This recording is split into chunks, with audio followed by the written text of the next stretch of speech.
I call Mick Whitley to move the motion. Over to you, Mick. Yeah. I beg to move that this House has considered defence procurement and supply chains. It's a great pleasure to serve under your chairmanship, Sir Charles, and I'm most grateful to honourable members for participating in this important debate. I especially want to thank the Minister for Defence and Procurement for being here today. I look forward to working closely with him on this issue in the future and would welcome the opportunity to meet with him to discuss this further. The question before the House is broad and multifaceted, with profound implications not only for the UK national security, but also for the domestic industry and the many left-behind towns that are home to Ministry of Defence suppliers. And I hope that in the short time available to us, we'll have a suitable, wide-ranging discussion.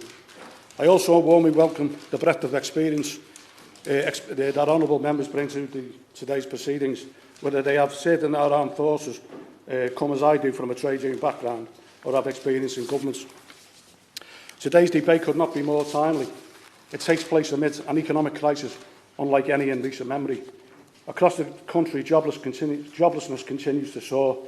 Unemployment may be well hit over 3 million by spring of 2021. British industry has been especially hit badly by COVID-19 and the resulting lockdown. Already, we're seeing a hemorrhaging of jobs across the sector, with left-behind towns in the North and Midlands bearing the brunt. Thousands of workers at companies like Bentley, Airbus and Safran Nacelles now find their jobs under threat. The scale of this crisis has been starkly illustrated by the situation at Rolls-Royce Ban Arnoldswick, where operations have been offshored and striking workers locked out of the plant just before Christmas. The job losses aren't confined to prime manufacturing sites. Wider supply chains have been devastated as well, with 5,000 lost in aerospace alone. And as the Institute for Public Policy Research has demonstrated, redundancies in this sector have a disproportionate impact on local economies, compounding already high levels of deprivation and jobless found in towns like Birkenhead. Meanwhile, the UK is struggling to adapt to a fast-changing and volatile global situation. Our departure from the European Union risks us leaving more isolated on the world stage, whilst the threat posed by non-state actors and cyber-terrorism continues to grow. My argument is simple. Defence procurement has a vital role to play in helping British industry to survive this current crisis. The demand for British manufacturing has slumped, but the need for high-tech, cutting-edge defence projects remains as pressing as ever, and British suppliers are well placed to meet this demand. The Chancellor stated in the spending review that there would be an additional funding of over £24 billion in cash terms for defence over the next 4 years, including over £6 billion for research and development. The government says that it is serious about levelling up the UK and building back better. If that's the case, then it's imperative that this additional funding goes towards projects that sustain high-skilled employment and provide quality training opportunities to young people across the country. This isn't just an economic argument, it's also about national security. When the pandemic first struck, it exposed dangerous vulnerabilities in international supply chains. If we're going to keep Britain safe in an uncertain world, then we must maintain sovereign capabilities and build up our onshore defence industry. We have heard a great deal in recent years about the supposedly draconian restrictions placed on the UK by the European Union. But where our European neighbours rightly exploit the freedom afforded to them on defence procurement, the UK all too regularly buys off the shelf and undermines British industry by opening up defence contracts to international competition. It's not just British manufacturers that lose out, it's the British people too, through lost taxes, GDP growth and high-skilled jobs that are already all too rare in a modern economy. That's why the public overwhelmingly supports prioritising British manufacturers for defence projects. However, there have been promising developments in recent years. In fact, there's a growing consensus that defence procurement has a vital role to play in supporting domestic industries and making the UK more secure by improving sovereign capabilities. This was recognised in the 2015 Strategic Defence and Security Review, which called for promoting prosperity to be recognised as a core national security objective. It's similarly reflected in the National Shipbuilding Strategy proposals that defence vessels should only be open to UK competition and the incorporation of a national value framework into the combat air strategy. But there remains much more to be done. My party have called for a new defence industrial strategy that expands the definition of good value to include support for British manufacturers, small to medium enterprises and the highly skilled jobs they create. I want to talk about what this would mean for the shipbuilding industry. British shipbuilding and ship repair is a £2 billion industry that regularly employs over 32,000 people in the UK and supports 20,000 jobs in the wider supply chain. Shipbuilding also accounts for 60% of the North West defence spending, and of course I have the great privilege of my constituent being a home to the historic Camberlade shipyard.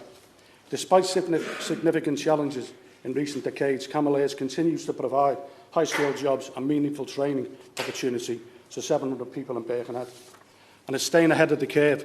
Just last month it launched the RSS Sir David Attenborough, perhaps the most technological, sophisticated vessel produced in this country in the last 3 decades. And as a passionate advocate for vocational training, I'm delighted that they continue to provide opportunities to young people in my constituency.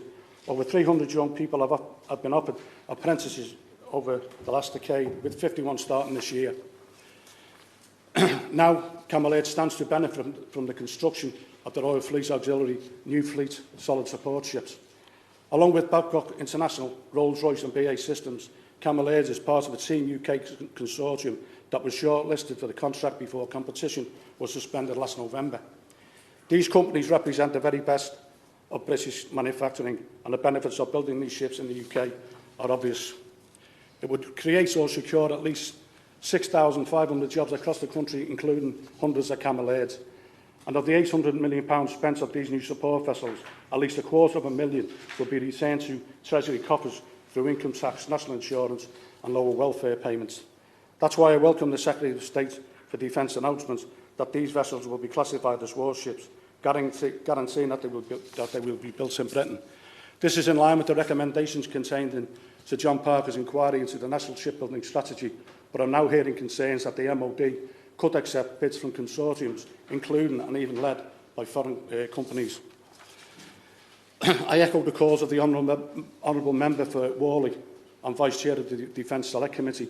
The Government must provide cast-iron guarantees that these ships will be built in British shipyards, and I hope the Minister will be able to provide us the assurance here today.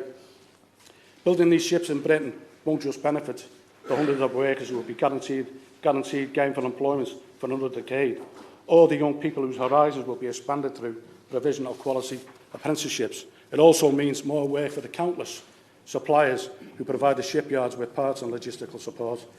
It will mean more money spent in our towns, shops, restaurants and hospitality venues, which have been so devastated by the national lockdown. And it will mean more revenue for our local council, who are working tirelessly to support some of the poorest and most vulnerable people in the country. In short, it will mean hope for the sound of Birkenhead. The Fleet Solid Support Ships aren't the only defence project that have a role to play in kickstarting the economy. There are many others perched on the slipway and ready to launch.